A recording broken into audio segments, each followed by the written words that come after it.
les workshops pro de la plateforme Artefact. Des rencontres entre le public, les artistes et les acteurs de la musique. Bonjour à toutes et à tous.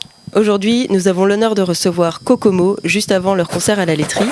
Bonjour Warren, bonjour Kevin. Salut.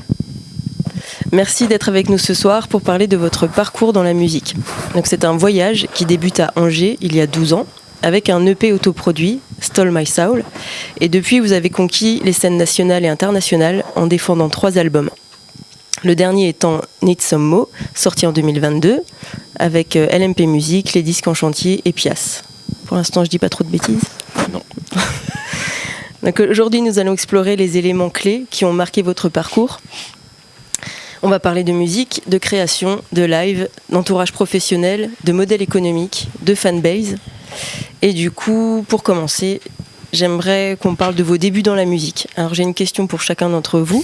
Comment est-ce que vous avez commencé à faire de la musique ? C'était plutôt école de musique, autodidacte, conservatoire, tout seul, avec des potes, des reprises, des compos. Comment ça a commencé pour vous ? Qui commence ? Pour ma part, j'ai su assez vite que je voulais faire de la musique et j'ai eu la chance d'avoir des parents exceptionnels parce que j'avais l'âge de 6 ans et c'était ça ou rien quoi, et ils venaient pas du tout du métier et ils m'ont encouragé à fond dans cette voie et je les remercierai jamais assez, mais et après ça a été par contre la tannée pour trouver, parce que je voulais commencer par le chant.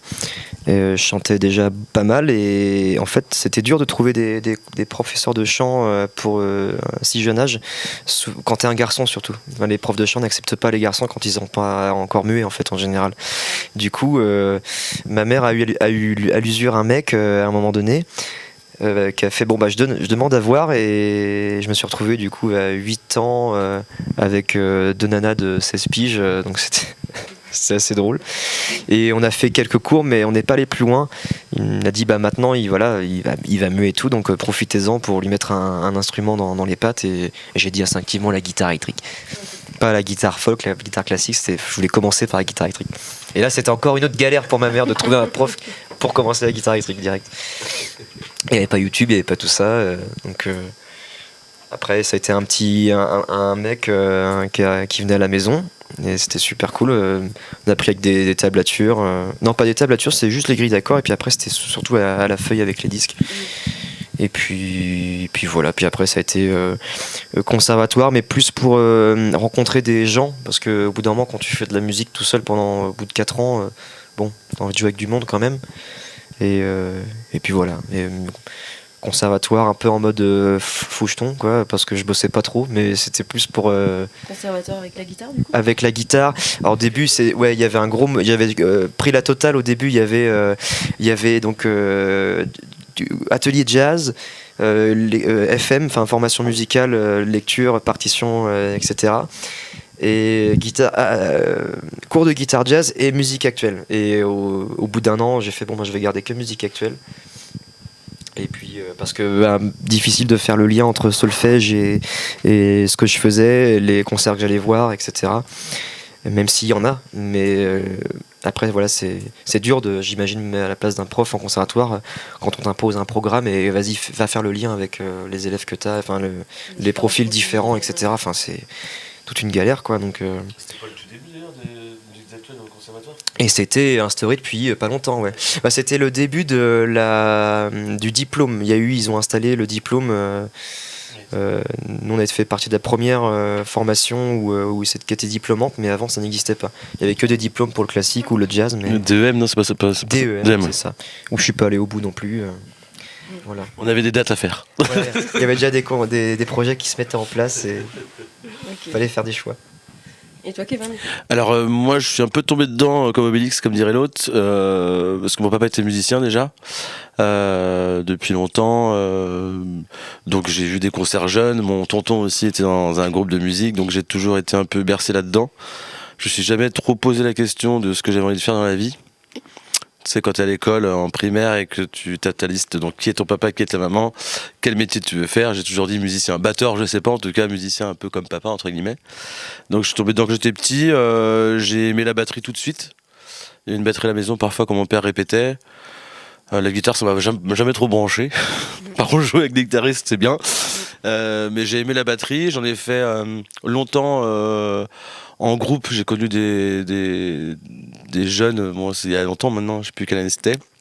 Et on commençait à faire des groupes, des reprises, que ça aille de TFN, Builderem, Téléphone, tu vois, vraiment les premiers trucs. Bon, je devais avoir 12 ans, quoi, tu vois. Et puis après, j'ai commencé à prendre des cours pendant 4 ans, un peu assidûment, ça se dit. Et j'avais un prof super qui était pas non plus forcément technique, qui faisait un peu moite-moite sur 1 heure. Puis après, bon, l'heure faisait 1 heure, 1 heure et demie. Et il s'appelait Hervé Porcher. Il s'appelle toujours Hervé Porcher, mais je le vois plus. Mais je pense pas qu'il soit décédé. Et j'ai pris 4 ans de cours et puis j'ai beaucoup aimé jouer avec des gens. En fait, j'avais pas découvert ça tout de suite. Et j'ai joué en tant que batteur pour le coup. C'est un peu pas le cas de Warren. Pour le coup, j'avoue, pour un guitariste chanteur, c'est compliqué de jouer avec plein de gens, à part si t'es en sideman. Mais en tant que batteur, tu peux un peu étoffer un peu les styles de musique différents. Donc je fais plein de trucs, hein, du hip-hop en passant par de la soul, du calypso, du free jazz, enfin des trucs un peu différents. Pour rencontrer Warren à 35 ans et puis d'arrêter tous mes trucs pour Kokomo. Et puis voilà, c'était vraiment le jouer avec des gens, pour rencontrer des gens. Je trouve ça hyper important. Parce que du coup, vous êtes rencontrés, vous deux, dans un groupe. Dans un autre projet, ouais, où j'étais batteur justement, et puis Warren est arrivé vers la fin de l'histoire, mais c'est comme ça qu'on s'est rencontrés, puis bah merci. Donc voilà, puis depuis on reste ensemble et puis. Et du coup, quand vous avez décidé de monter Kokomo, est-ce que vous aviez encore d'autres projets à côté ou vous avez décidé de vous consacrer à 100% à ce projet? Il y avait encore des petits trucs à côté. Hein. Ouais, toi t'avais un truc, d'ailleurs t'avais Varese, je me souviens. Ouais. En tant que chanteur, c'est vrai, même sans guitare. Ouais. Et moi j'avais d'autres trucs à côté aussi. Et puis on avait aussi encore un autre projet après, Grand Yellow. Ah oui, c'est vrai. On était tous les deux dedans, ouais. Mais avec deux différents musiciens. Et c'est à quel moment à peu près que vous vous êtes dit il n'y a plus le temps ou... Je pense que c'est arrivé à peu près quand on a rencontré notre manageuse et qu'on a commencé à faire beaucoup de dates et qu'on n'était plus dispo pour les autres groupes et puis qu'on s'est fait virer, du coup ça nous arrangeait bien. C'est un peu ça, c'est vrai. Merde, je me rappelais plus. Mais ouais, c'est ça. Après, pour ma part, c'est plus... j'ai fait beaucoup de groupes sans me répéter, mais moi j'ai eu ma rencontre vraiment, on en parle comme ça, mais j'ai eu ma rencontre avec Warren qui était très importante pour moi dans ma vie. C'était un tournant de ma life où soit j'arrêtais la zik, pas d'arrêter de faire de la musique, mais j'avais... Tu fais ça, ouais. Je faisais des concerts tout le temps, je rentrais chez moi, t'avais ton cachet, tu fais de la batterie, c'est super, tu prends ta voiture, j'ai 35 balais, est-ce que c'est ça ma vie aujourd'hui? J'adore ça, mais plutôt envie de me barrer. Puis j'ai rencontré Warren. Effectivement, il y a un côté dans Kokomo, ce qui s'est passé, c'est que on joue exactement ce qu'on a envie de jouer, mais on joue ensemble. Donc voilà, moi je viens pas du rock, Warren il vient pas non plus du rock de base, et on a commencé à faire le groupe tous les deux. C'est une rencontre humaine, soit, de fratrie aussi un peu, et de musique beaucoup. Et c'est le mélange des deux qui a fait que, en fait, putain, c'est trop bien, on fait ce qu'on a envie de faire, en plus ça rend un truc cool. Donc voilà, et puis après ça a évolué dans la relation musicale et puis amicale, etc. Donc ouais, et puis moi j'ai tout lâché, pour reparler de ça, j'ai tout lâché mes groupes au fur et à mesure sans les lâcher de seule traite, mais je me dis bon, ok, pour se concentrer là-dessus et il y a du taf. Et du coup, au début de votre carrière, est-ce que vos principales ressources financières, est-ce que ça venait de la musique ou est-ce que vous aviez d'autres jobs à côté? Moi j'ai jamais eu de job à côté, j'ai eu un job avant de vivre de la musique, mais c'était pas une fin en soi pour le coup, avec l'histoire de mes parents, enfin mon père et tout, machin, tu te rends compte, bon, autant faire plombier et on gagnera plus de thunes. Donc j'ai pas fait ça pour ça, mais effectivement on a envie avec Kokomo, on a envie depuis le début quand même, en tant qu'intermittent du spectacle, quoi. Ouais, vous avez l'ambition de vivre de la musique depuis même peut-être avant Kokomo, c'était un peu un objectif de vie, quoi. De vivre de la musique, non. Pour moi, ma part, non. Pour toi, non. Vivre de la musique, non. D'être musicien, oui. Et après, c'est vraiment encore une fois les rencontres qui font que tu dis effectivement, je fais plus de 43 dates dans l'année. Bon, écoute, ça sert à, enfin voilà. Ça sert à rien d'aller travailler ailleurs. Écoute, j'ai mon truc. Il y a le statut d'intermittent en France. On est hyper avantagé par rapport à ça. On a de la chance d'avoir ce statut. Donc autant en profiter. Si j'ai plus mon statut, j'arrête. Et puis en fait, j'ai jamais arrêté. Depuis 25 ans, je crois maintenant. Ok. Et du coup, votre premier EP est sorti en 2014. Du coup, au début de votre carrière, est-ce que vous avez travaillé vous-même tout ce qui est stratégie de sortie musicale, ou est-ce que vous aviez eu des conseils d'amis ou de professionnels, ou vous étiez des artistes DIY comme On a c'est la mode de rencontré dire. notre manageuse la même année, en 2014, et du coup, qui avait déjà, on s'est toujours fié à elle sur les stratégies et tout, parce que pour l'instant, elle a vu toujours juste, et ça a payé. Et ce qui était agréable, c'est que ça fait 10 ans maintenant qu'on bosse. Non, 10 ans, oui, c'est ça. Qu'on bosse avec elle et avec LMP Music. Et ce qui est hyper agréable, c'est qu'on grandit ensemble et puis on a construit des bases solides aussi. Il n'y a pas eu. On aurait pu, je pense, faire des choix peut-être où ça aurait peut-être monté très vite et après, on se serait bien écroulé, je pense. Donc. Bah ouais, elle a été là au bon moment pour nous, parce que c'est vrai que mon début, c'est moi qui démarchais un peu les dates, tu vois, dans des cafés, dans des premières parties, des trucs comme ça.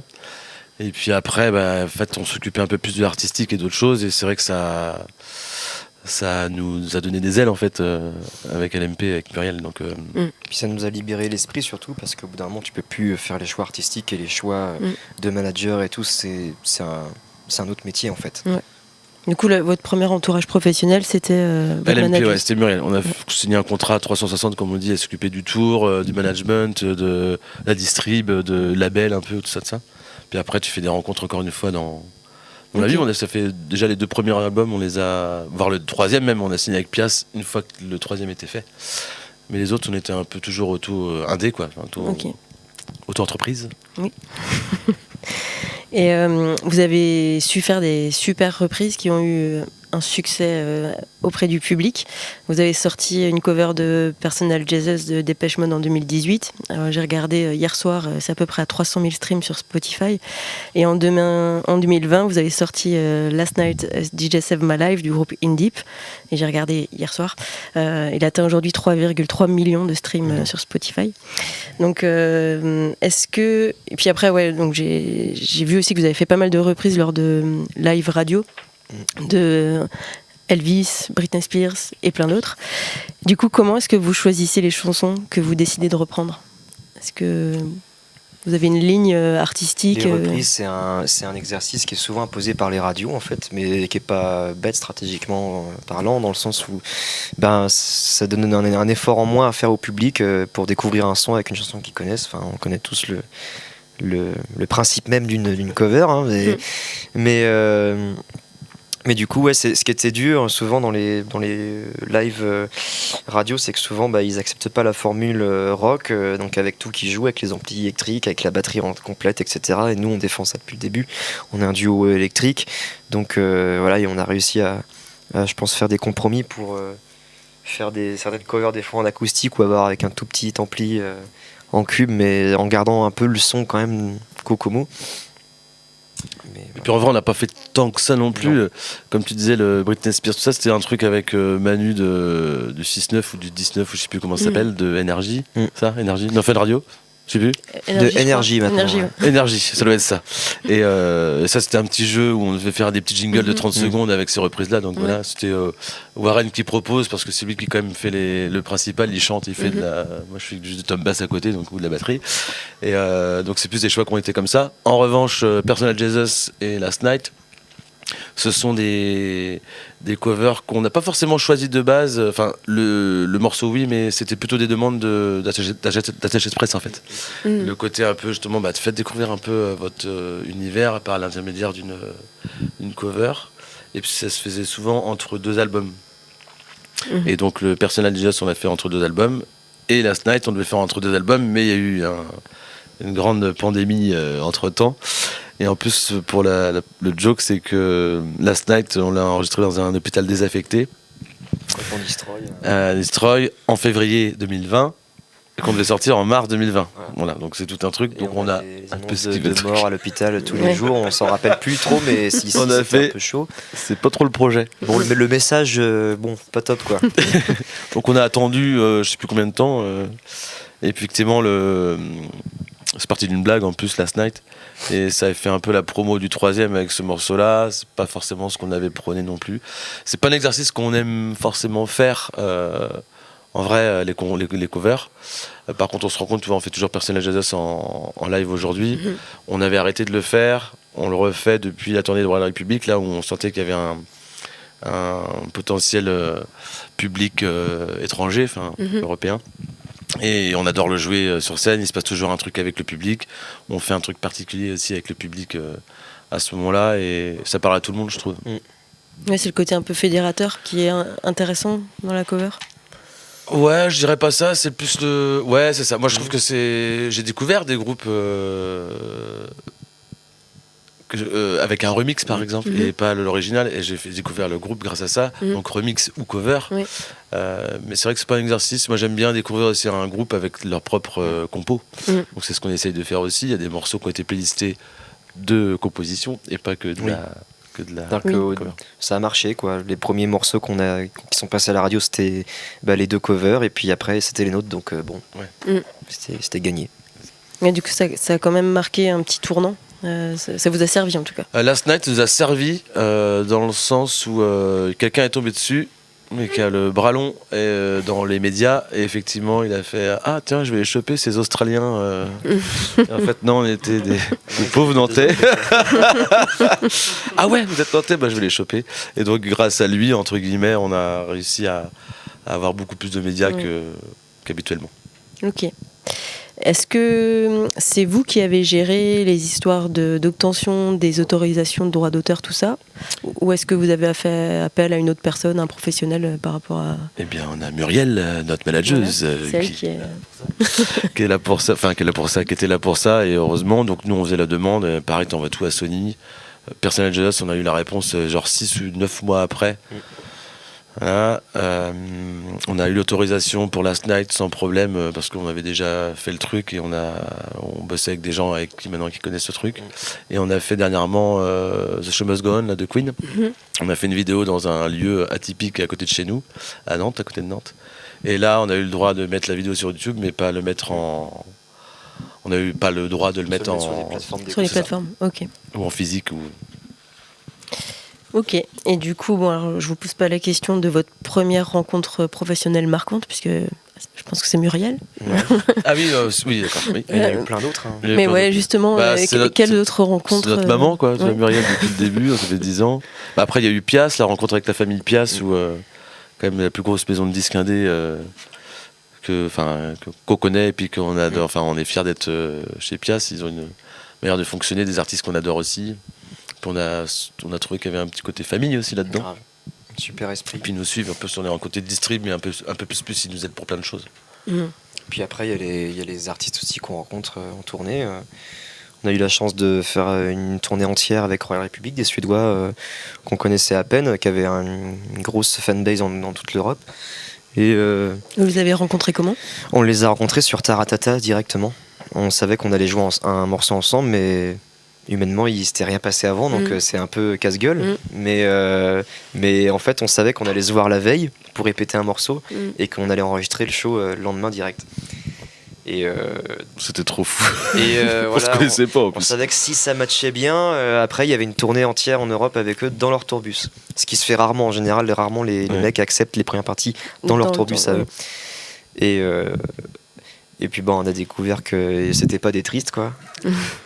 Et puis on est arrivé, pour que tu disais, on a loué un local de répète, c'est un espèce de gros local de répète, genre c'est une espèce de scène, il y a du monde connu qu'on joue là-dessus, donc on était hyper contents, on se rend compte, salut, ça va, on fait ce morceau-là, un morceau de Lenny Kravitz, tu sais, Are You Gonna Go My Way?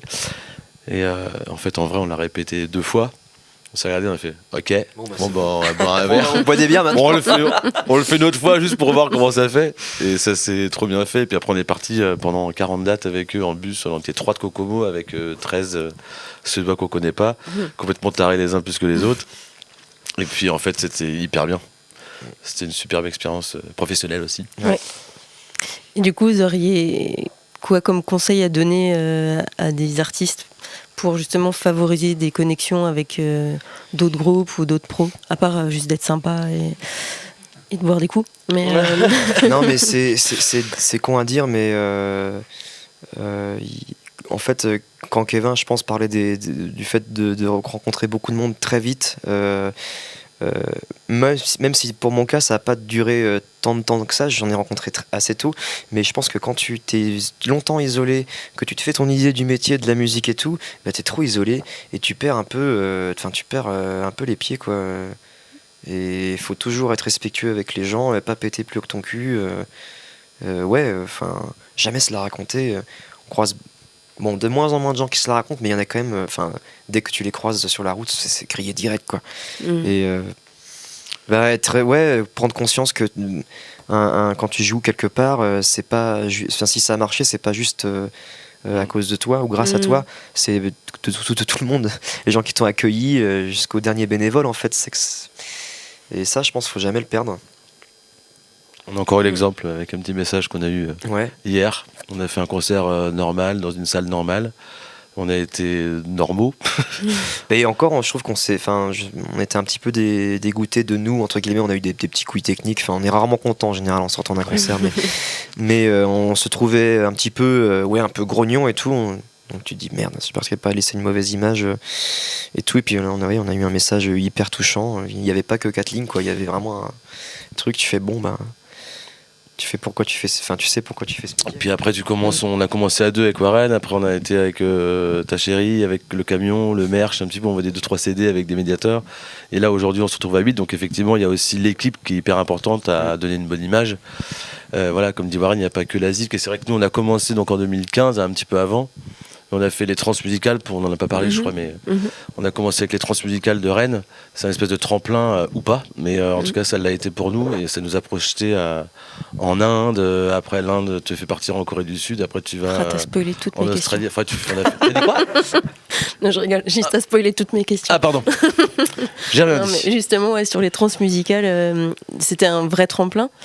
Ouais, il y a un avant et un après, mais tout le monde le dit. Ouais. Et du coup, comment vous avez eu les trans?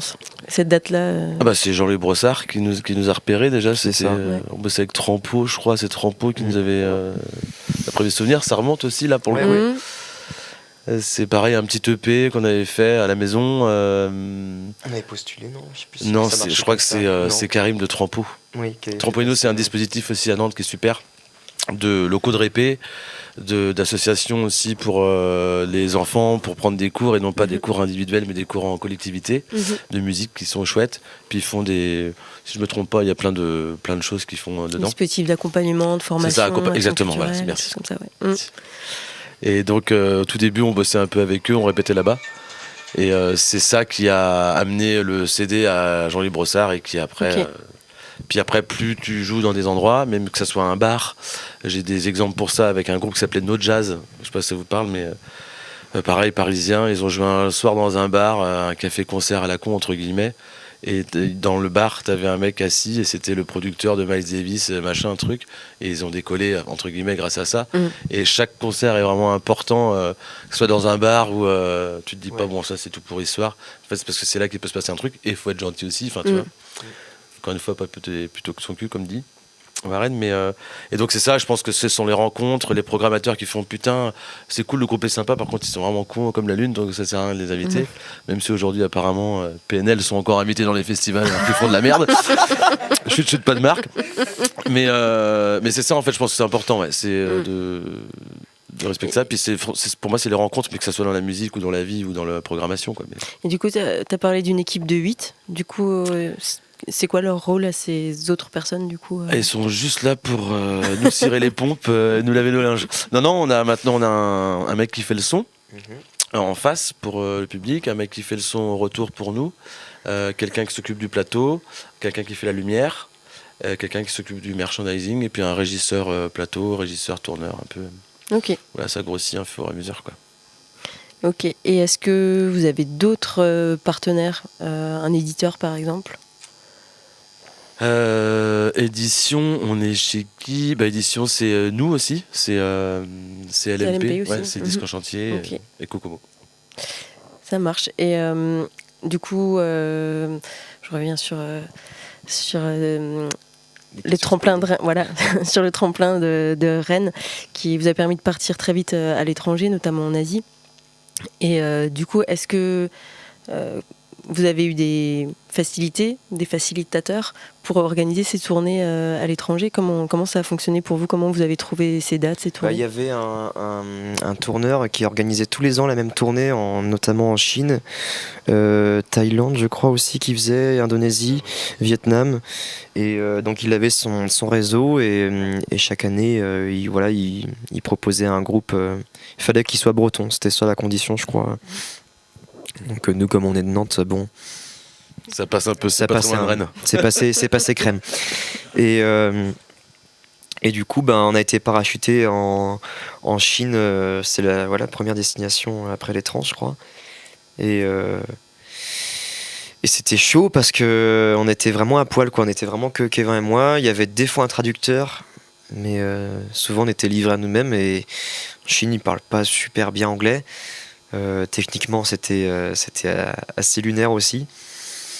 Et c'est un pays qui est ouvert depuis pas très longtemps sur les festivals et les trucs comme ça, donc il y a plein de des règles de sécurité qui n'ont pas sur les droits d'auteur, c'est encore le dawa total, il y a encore tout à faire et tout, mais c'est il y avait des concerts, des fois on se disait mais on va se tuer là ou pas, parce que ils flottent, la console est sous la flotte et ils veulent qu'on y aille, quoi. Alors qu'en France il se passe le quart de ça, c'est annulé direct, quoi. Ouais. Okay. Mais ça nous a apporté plein de trucs, ça nous a forgé dans le côté tout terrain et le côté pas prise de tête, quoi. Ok, c'est pourri mais show must go on, tu vois. Et du coup après cette tournée là, tu fais d'autres connexions, mais il y a eu surtout, je pense, juste avant les trans, avant qu'on arrive aux trans, il y a eu la tournée en Inde avant, et il y avait une sorte de transmusicale mais version indien, où vraiment tu avais des promoteurs du réseau Océanie, asiatique. Il y a eu plein de connexions qui se sont faites, et notamment pour la Corée bien après. Ok. Et cette Japon, première tournée en Inde, c'était via le même... Du tout, non. Non, c'était autre chose. Non, c'était pareil, programmateur, promoteur du Exchange Festival, il s'appelait. C'est Sonia d'ailleurs, je crois, et je sais plus qui est venu au Transmusical, parce qu'il y a beaucoup de pays qui viennent checker les groupes. En plus, au Transmusical, on a joué un vendredi à 16h, c'est vraiment là où il y a tout le monde. Le samedi, c'est un peu limite, le jeudi, ils ne sont pas tous arrivés. On a vraiment eu un coup de bol là-dessus. Et c'est là où, voilà. Après, c'est de bouche à oreille. Hein. Ah, t'as pas vu machin, ce groupe-là, il est cool. Tiens, j'ai un festival là-bas, on y va. Après, Muriel a été vachement là aussi. Ce sont des coups de poker, hein, quand tu pars à l'étranger comme ça, même à deux, ça coûte une blinde. En plus, c'était avant Covid, mais. Et pourtant, on n'est pas nombreux. Hein. On n'est pas nombreux, on portait qu'à deux, un peu tout terrain. Donc tu pars, il part avec son pédalboard, sa guitare, puis moi avec mon sac de cymbales, et puis au secours, on verra ce qui se passe là-bas.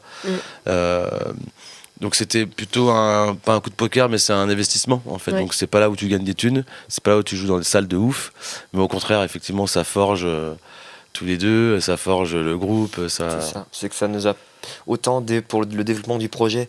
Bon, clairement, c'était un peu perdu, mais par contre, pour le développement de la relation, tous les deux...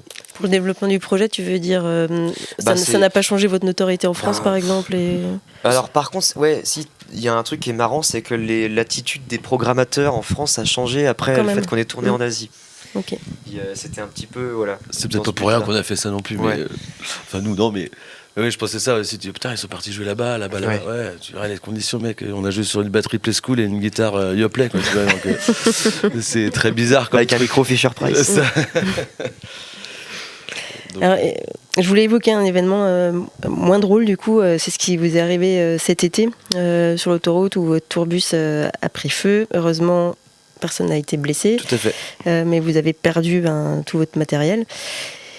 Et je voulais savoir en fait comment on fait pour gérer un truc comme ça quand on est en tournée. Vous êtes les 8. Par où commencer? On parle du caleçon ou on parle de...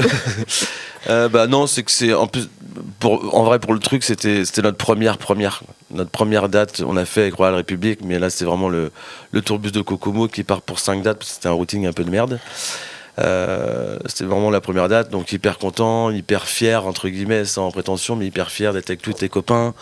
Super, on part avec nos 2 copines photographes, tout ça, avec toute la famille Kokomo en fait, donc trop content. On part à 2h du mat, et puis bon, ça s'est passé à 6h du matin. Mais la première chose que tu penses, c'est ça, c'est un peu le somme de ne pas avoir été jusqu'au bout, quoi. Ouais.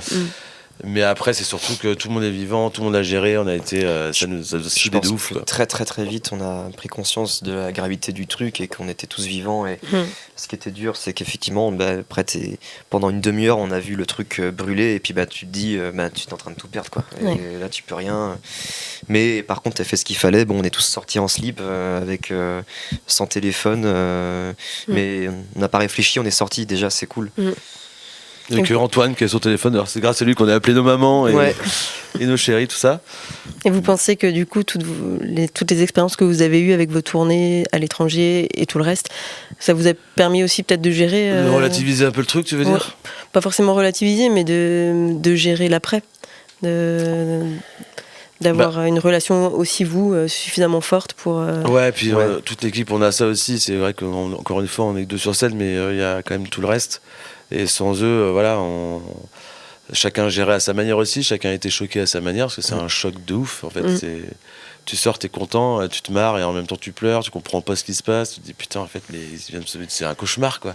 Éveillé, quoi. C'est un truc. Puis tu vois le bus éclater avec les flammes sans parler des détails et tout, mais tu te dis. Puis effectivement, après tu vois ton ordi, tu vois ton téléphone, tu vois tout ça, mais en fait tu te dis bon, on est vivant quand même. Allez, elle est où la clope, elle est où la bouteille de flotte, et puis on y va, quoi. Et puis après, tu gères ça en équipe, quoi, aussi. Ouais. C'est tout à chacun avec ses forces, chacun avec sa sensibilité et tout. Et donc voilà, et puis on s'est revus, donc on est rentré, c'était une journée très bizarre, sans rentrer dans les détails non plus, mais on est rentré en tourbus, d'ailleurs le soir même, hyper tard, on a été avec la même compagnie de tourbus récupérée, c'était à Orange, reparti pour retourner à Nantes. Puis après, il y avait le côté séparation, quoi. On arrive là-bas, tout le monde se sépare, chacun rentre chez lui. C'est là où on s'est rendu compte. C'est quand tu retrouves tes proches, en fait. Ouais. Tant qu'on était en équipe, ça allait, on restait solidaires, on en rigolait déjà limite le jour même, tu vois. Et puis, c'est sûr, quand tu vois ta maman pleurer, bon. Ouais, parce qu'après, tu penses à pareil. toi et à nous, machin, mais en fait, tu te dis putain, en fait, les gens qui étaient aussi en train de nous attendre, Ils ont flippé. compliqué, quoi. Ouais. Et puis après, on s'est revus, pareil, je sais plus combien de jours après, on avait besoin de se revoir tous ensemble, un dimanche, c'était chez toi. On avait besoin de boire surtout. On avait besoin de décompresser un peu. Le casque. Et du coup, vos fans ont fait une cagnotte pour vous aider à remonter sur scène le plus vite possible. Ouais, il y a quelqu'un qui a monté ça. Ils ont créé un groupe Kokomo Fan Base officiel. Là. Adorables comme tout, ils sont adorables comme tout. Même les gens qui nous suivent sont en général bienveillants. À 99%, je pense. Et bah ouais, super. On a pris ça nous tard parce qu'on n'avait pas de réseau pendant un petit bout de temps quand même avec nos trucs là. Et donc, c'est quand même une mobilisation hyper forte. Du coup, est-ce que vous avez des outils, des moyens pour être en lien avec votre public ? Alors, réseaux sociaux, newsletters. Ouais, c'est ça, c'est que même sans parler de cagnotte, le nombre de messages et de gens qui ont proposé direct leur aide et pas forcément des copains, des gens de l'autre bout de la France. J'ai une SG dans mon grenier, une guitare de 64 sur de la file si tu veux et tout. ouais, tous ça les nous a vraiment touché. Ouais. Quoi. Il y a Mathieu Chédid aussi, il y a plein de gens, il y a Frad, Chacapro, il y a plein de gens, on a eu des messages, Muriel a eu des messages. Enfin voilà, et puis l'attention de tous les commentaires quand on a commencé à mettre les histoires et raconter vraiment ce qui s'était passé. Il y a un gros soutien hyper chouette. On le savait déjà, hein, mais on l'a encore plus su. Et puis dans ces moments-là, ça nous touchait de fou, quoi. Ouais, tu m'étonnes. Et du coup, au quotidien, sans parler d'événements qui peuvent arriver dans la vie, au quotidien, vous gérez comment les réseaux sociaux, par exemple ? Est-ce que c'est vous seul ? Est-ce que c'est quelque chose que vous déléguez ? Est-ce que c'est quelque chose qui vous prend énormément de temps ? C'est surtout moi, mais après, je ne ferai rien sans toi non plus. On a des copines qui nous suivent, qui prennent des photos. Il y a pas mal de photographes aussi qui nous repassent, et nous repostent et nous repassent des photos sur lesquelles ils sont tagués et tout. On essaie d'agrémenter le truc. Pareil, la chérie, c'est pareil, on fait toute la partie graphique du projet, que ce soit aussi pour les réseaux ou les pochettes. C'est hyper important. J'avoue que je préférais revenir à l'ancienne avec une bonne affiche et des bons flyers un peu partout et qu'il y ait peu de réseaux, mais c'est un peu le nerf de la guerre aujourd'hui. Et donc c'est un taf à part entière, c'est chouette, ça fait quand même 10 ans que je fais ça, qu'on fait ça. On essaie de travailler aussi le visuel, l'image. Et puis plus ça va, plus pareil, il y a des réseaux qui arrivent en plus, il y a des TikTok et des Instagram un peu story et tout, donc on essaie de faire un peu plus de déconne et de montrer un peu l'envers du décor en fait, quelque part. Et ouais, il faut communiquer, c'est important. J'ai vu que vous avez créé aussi un suivi pour suivre un outil pour suivre la création de votre prochain album. Ouais, on n'a jamais fait ça. Du coup, c'est assez original. Je pense que pour le public, c'est aussi un super moyen d'être en contact avec vous, en fait, avec vos créations. L'idée, c'est de faire un peu un réseau social, mais un peu plus indé, qui est vraiment au plus près de la construction de l'album. On va filmer des trucs de studio, je pense. Ouais. Je vais pas trop en dire parce que pour l'instant elle est vierge quasiment. Donc, et l'album est pas fait. Voilà. Super les mecs. C'est à venir quoi, c'est un truc en construction. On avait fait ça une fois, tu sais, c'est comme tout Ulule, tu sais, un crowdfunding où effectivement ça t'oblige sur un certain laps de temps de dire bah tiens on veut sortir un album, on a besoin de sous. Effectivement là c'est pas forcément le cas. C'est plus pour agrémenter le truc et puis avoir une relation avec le public, mais effectivement, ouais, tu réseautes un peu, toutes les semaines, tu agrémentes la chose pour voir comment le truc évolue, quoi. Et puis des questions, tu peux répondre. Donc c'est un enjeu, c'est encore un taf en plus, mais on ira voir quand ce sera. Ouais, carrément. Vous pensez que ce sera visible à partir de 2024 ? De quoi visible ? Tout le suivi de la création de l'album. Je pense déjà on commence à enregistrer, sans rien vous cacher trop non plus, on commence à enregistrer en studio en janvier-février. Ok. Voilà. On fait la tournée jusqu'au début décembre, après on est en pause avec nos familles et Noël, tout ça, le Père Noël et tout ça, et puis après on réenregistre le disque et puis c'est parti. Ok. Alors c'est bientôt l'heure de vous libérer pour que vous puissiez vous préparer pour le concert. Est-ce qu'il y a des personnes qui auraient envie de poser des questions ? Alors, si vous voulez poser des questions, on a un... When you write a new song or you have an idea for a new song, is there a certain person that you always play it to first? It depends. It depends a lot. Sometimes I just have a melody on the guitar, and that brings me to a certain subject. And sometimes it's the opposite. I don't know. I don't have a particular rule for the lyrics or for the melodies. It happens.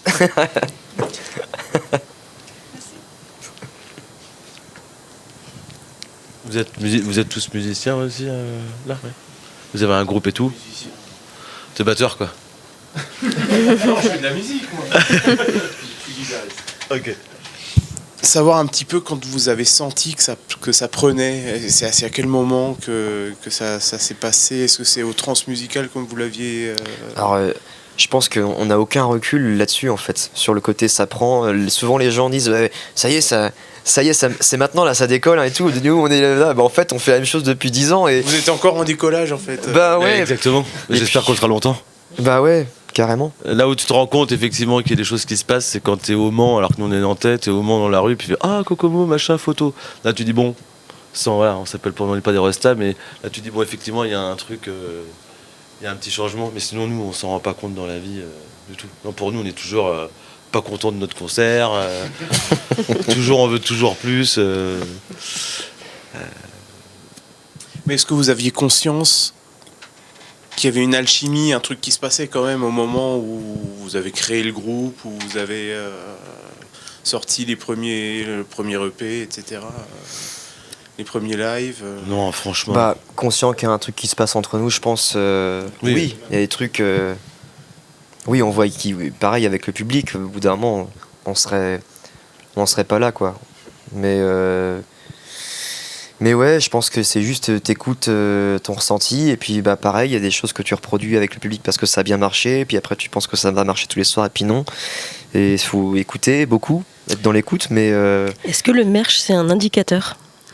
Pas forcément. Après, on a la chance d'avoir une communauté qui un peu rock, tu sais, qui achète du merch plus que du stream. Et ça, on a de la chance là-dessus. Il va le repartir avec l'objet, le t-shirt. C'est un truc un peu plus rock'n'roll. Alors, sans classer les trucs, mais non, pas forcément à ça. J'ai un exemple, je viens de l'avoir dans la tête, un exemple qui m'a, moi, marqué pour l'histoire de Kokomo. C'était pas si vieux que ça, c'était Pont du Rock. Ou la route du Rock. Pont du Rock. Ouais, ça. Ouais. Pour du rock, on devait jouer à 20h30 en ouverture de festival, comme on a beaucoup fait d'ailleurs.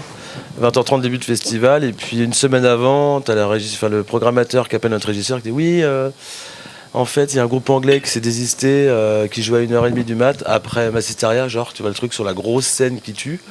En fait, ça vous dirait de remplacer le groupe à 1h30 du mat. Devant 15 000 personnes. On s'est regardé avec Warren, on a fait après Massisteria, après il y a The Blaze, 1h30 du mat. Allez, on y va. La frayeur, mon gars. Donc, On pensait vraiment qu'on allait se faire dégommer, mais... Et en plus, donc, il y a Massisteria qui joue et tout, machin, c'est full up devant, ils sont à fond, puis toi, ça envoie le pâté et tout. Enfin, c'est toujours. Et puis nous, on monte le matos sur l'espèce de grande scène énorme, ça résonne partout. On fait putain, on joue après ça, on va jouer devant 15 personnes et tout, ça va être horrible. Bonjour. Et en fait, on a joué 1h30 du matin à Pont du Rock devant 15 000 personnes, de ouf, en furie. J'ai fait bon, ok, d'accord, il se passe un petit truc quand même. C'est dans ce sens-là, c'est vraiment dans ce sens-là. Et puis effectivement, on a signé avec Live Nation en tour là depuis pas si longtemps que ça. Grâce à eux, grâce à nous d'avant, mais grâce à eux aussi aujourd'hui, qui ont la main un peu plus lourde sur des choses. Et on a pu remplacer des groupes au pied levé sur des gros festoches, des beaux regards devant 30 000 personnes à 17h. Effectivement, tu dis bon, bah c'est cool, on est capable de le faire sans prétention du tout. Mais au moins, ils nous font confiance, ils nous invitent pour faire ça et on est que deux sur scène et c'est cool. C'est dans ce sens-là où tu vois, et puis effectivement pour des programmateurs, tu vois, ah putain, il faut les vieilles charrues quand même entre Blur et Chaka Ponk à minuit et demi, ça envoie le pâté. Bon, ok, on va peut-être pouvoir les programmer là plus facilement qu'avant, peut-être. C'est plus ça, je pense. Moi, j'ai une petite question sur le fait que vous soyez à deux sur scène. Est-ce que c'est un truc qui a été une évidence aussi rapidement, ou est-ce que vous aviez d'abord l'ambition de faire un truc à plus qu'à deux, et comment vous le vivez aussi aujourd'hui par rapport aux contraintes que ça impose Bonne question. Bah, pour moi, je trouve que c'est contrainte, mais en même temps, je trouve que c'est une force. Ouais. Mais la contrainte, c'est que on doit dompter la scène à deux. Je parle de live. On doit créer à deux un album aussi, même si c'est beaucoup Warren qui compose la base du truc. Là, plus ça va, plus on va être 4 pour le futur album, pour avoir plus d'oreilles, plus de DA et des machins, pour qu'on aille un petit peu plus autre part. Et par contre, l'avantage, il y en a plein. C'est qu'on est 2 déjà sur scène, on répète jamais. C'est trop la vie. On n'aime pas ça. On répète sur scène, en fait, c'est ça. On improvise tout le temps. Si tu veux changer un morceau ou une setlist, tu fais ça à l'hôtel juste avant ou dans le bus 10 minutes avant.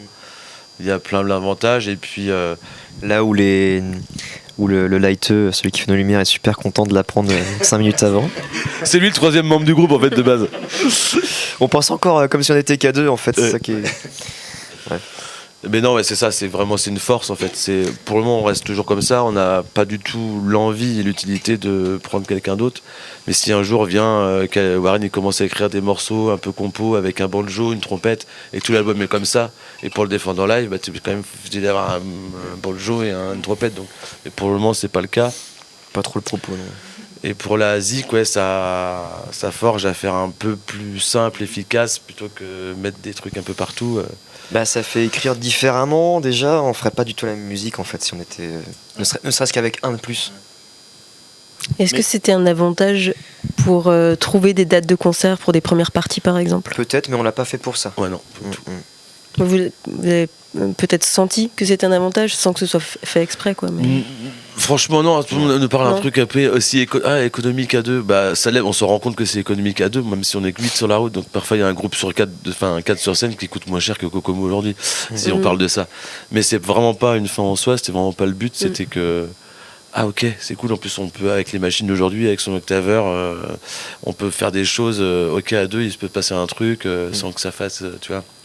C'était un vrai choix au départ, ça vient d'influence aussi le choix, plus le temps passait, plus le choix s'imposait exactement. On a testé avec une troisième personne qui était plus au clavier Moog et puis il faisait des nappes et tout derrière. Etc. aussi. Exactement. Mais en fait, tout de suite, on s'est rendu compte que ça cassait l'alchimie qu'on avait tous les deux et la liberté. Au bout d'un moment, si on avait envie de faire s'arrêter net et puis de partir en impro ou d'aller ailleurs, et tout de suite il fallait soit répéter ou bien caler le truc avant, alors qu'en fait avec Kevin on n'a même pas besoin de se le dire, on se regarde et on comprend tout de suite là où l'autre veut aller ou des fois non, et puis c'est ça qui est drôle aussi. mais justement le fait des deux, c'est que ça te fout une pression où t'es obligé de retomber sur tes deux pattes, et c'est ça qui est fun.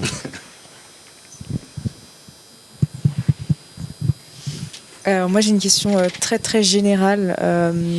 Est-ce que vous avez des conseils pour des groupes jeunes aujourd'hui globalement? Comment est-ce qu'on joue? Comment est-ce qu'on peut trouver des endroits pour jouer? Comment est-ce qu'on avance? C'est ce que j'allais te dire en fait, c'est que nous on a eu la chance d'avoir beaucoup de... Ne serait-ce que dans notre ville à Nantes, en 5 ans, on a vraiment eu l'impression que tous les cafés-concerts et tous les endroits qui... Enfin un petit peu, ouais, comme ça, qui... T'as l'impression que tu peux plus jouer partout, sauf si tu sors de la ville ou que tu vas tout de suite dans des salles, dans des SMAC, dans des vraies salles de concert, mais pour faire tes armes, c'est très compliqué. J'aimerais pas monter un groupe aujourd'hui, alors que c'était hier. Hein. Mais c'est ça qui me fait un peu flipper. C'est un peu le problème partout, j'ai l'impression. Donc, faut essayer de trouver des lieux un peu alternatifs, mais on a pas beaucoup. Mais j'ai l'impression que les clubs commencent à rouvrir un peu, quoi. On commence à rouvrir des clubs. Mais c'est vrai que les scènes ouvertes manquent. Ces trucs-là. T'habites à Strasbourg. Vous habitez à Strasbourg? On est sur... Enfin, je suis à Strasbourg, mais on est plus sur Haguenau, qui est dans le nord, mais grosso modo ici, oui. D'accord. Et t'as un groupe, vous êtes combien dedans? 4. Et c'est quoi comme musique, comme style de musique? Rock, qui tire un petit peu vers le métal. D'accord, ok. Bah ouais, après c'est ça, faut écumer un peu tous les cafés-concerts de Strasbourg, te faire un peu connaître. Je trouve moi aujourd'hui, je suis un peu d'accord avec Warren, de peut-être faire un truc qui diffère. Je parle pas de musique, hein, qui différencie de faire un concert un peu normal. Tu peux faire un concert dehors à l'arrache, tu te fais virer par les flics, tu filmes ça, maintenant les réseaux ça buzz et tout. Tu vois, c'est con, ça permet de faire ta zik et pas de vendre ton truc, mais c'est, tu vois, c'est de trouver peut-être un truc un peu différent. C'est ce que je ferais aujourd'hui si on était dans un groupe émergent et tout ça, enfin, même si on l'est encore, mais un jeune groupe, je dirais. Mais c'est vrai que, pour revenir à l'école du bar ou du café-concert, il n'y a rien de mieux. Ouais, je prônerai jamais assez cette école parce que toutes les galères que t'as, déjà, elles t'arrivent à toi, donc t'es pas engueulé quelqu'un en fait. Et ça permet de gagner, je pense, en humilité. Et voilà, après, quand une couille t'arrive, déjà tu penses à toi avant d'engueuler quelqu'un. Et puis c'est un gagne-temps terrible parce que ouais, tu vis toutes les galères de toute façon dès le début. Donc au moins, après tu t'analyses peut-être plus vite d'où ça peut venir, machin. Et c'est vrai que le bar, c'est un truc, moi j'ai des souvenirs de ça, j'en ai fait plein aussi, même avant Kokomo, j'en ai fait plein, on l'a fait avec Kokomo ensemble. Il y a un truc dans les bars qui est chouette, quand même quand t'as ta bière qui est renversée sur ta cymbale, bon bah écoute, t'es pas content sur le coup, mais en même temps il y a une espèce de truc qui se passe. Et les bars, je trouve que ça forge un groupe, mais à la vie, quoi, vraiment. Donc voilà, fais plein de bars. De métal. C'est l'heure de vous remercier. Merci pour la générosité de vos réponses. Merci pour votre temps. C'était super agréable. J'espère que ça vous a plu à vous aussi. Bah oui, carrément. Merci. Et encore merci et bon concert. Merci beaucoup. Vous êtes là ce soir au concert? Oui. Trop bien. Trop bien. Et à tout à l'heure alors. Merci à vous. Merci. Les workshops pro de la plateforme Artefact. Des rencontres entre le public, les artistes et les acteurs de la musique.